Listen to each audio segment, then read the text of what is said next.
Tudi naša ocena je, da gre za sovražno namero, da tu ne gre samo za interes Agrokorja, da je v zadnjih tudi po nekaterih informacijah ta interes podprt za interesi države Hrvaške. Oba interesa sta popolnoma legitimna. V Sindikatu delavcev trgovine Slovenije pa menimo, da imamo tudi predstavniki delavcev in tudi Slovenija kot država legitimne interese, da tem interesom rečejo ne, da niso skladni z našim interesom. O sinergijskih učinkih, ki se zelo veliko zdaj govori o prevzemu strani Agrokorja, smatramo, da bi ti sinergijski učinki predstavljali predvsem odpuščanje ljudi v določenih službah, v logistiki in v nabavni službi.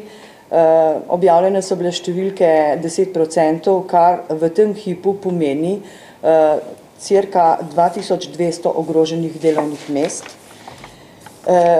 Da ne bi poudarjala tudi učinkov prevzema, to bi verjetno povzročilo brezposelnost in odpuščanje v živilsko-predelovalni slovenski industriji, saj vsi vemo, da je Agrokor lastnik kar nekaj blagovnih znamk, dobrih, ki si jih bo trudil seveda spraviti na prodajne police Mercatorja in seveda povzročiti s tem dodatno brezposelnost v Sloveniji.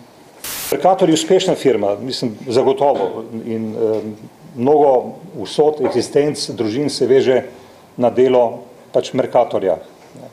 Ampak hkrati ni moč spregledati, Mercator je sistem, na katerega se veže skoraj da vsa živilsko-predelovalna industrija.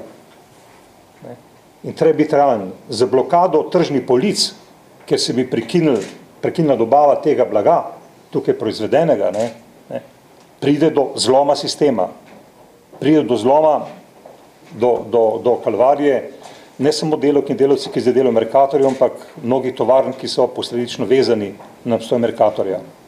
Mislim, za tega opozarjamo, mislim, na previdnost in vendarle tisti, ki odločajo, ne imajo tudi te dimenzije pri odločitvah pred seboj.